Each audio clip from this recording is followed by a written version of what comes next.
let's start. The Constitution of India, the longest written constitution of any country, is considered the supreme law of the nation and demonstrates the structure, framework, powers and duties of government institutions and sets out fundamental rights, directive principles and duties of citizens. India, celebrating its 75th year of independence from colonial rule, is on the set to mark Republic Day on January 26, the celebration for which kicked off today. The country will be cherishing the date on which the Constitution came into effect on January 26, 1950, thus turning India into a newly formed republic. The Constitution of India, which was adopted by the Constituent Assembly on November 26, 1949 and came into effect a year later, contains the fundamental code and structure signifying India as an independent republic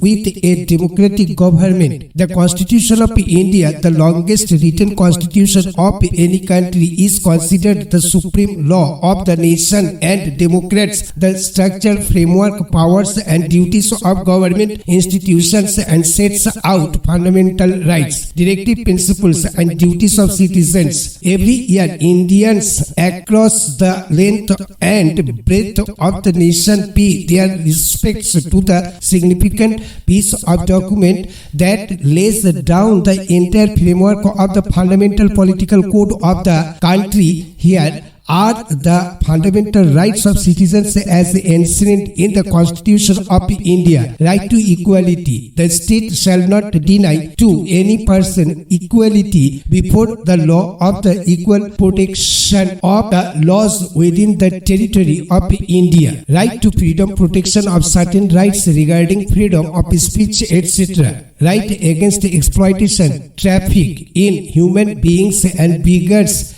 and other similar forms of forced labor are prohibited, and any contravention of this provision shall be an offence punishable in accordance with the law. Right to freedom of religion, subject to public order, morality and health, and to the order provisions. All persons are equally entitled to freedom of conscience and the right freely to profess, practice and propagate religion. They also have the right to manage religious affairs, to establish and maintain institutions for religious and charitable purposes, to manage its own affairs in matters of religion, to own and acquire movable and immovable property. Right to life protection with respect to a conviction for offences is granted under the right to life and personal liberty according to the Article 20 of the Constitution. No one can be awarded punishment that is more than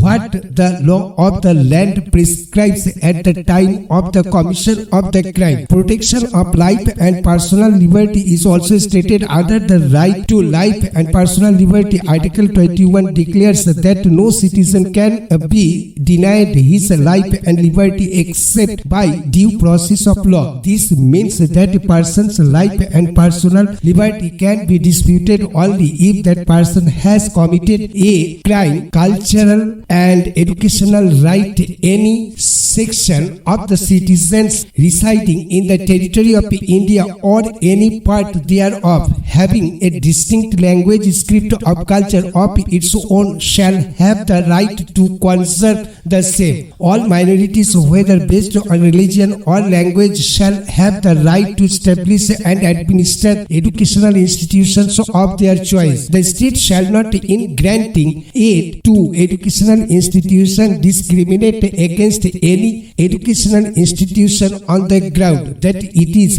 under the management of a minority, whether based on religion or language. Right to constitutional remedies. Article 32 provides a granted remedy in the form of a fundamental right itself for enforcement of all the other fundamental rights, and the Supreme Court is designated as the protector of these rights by the Constitution. Stop.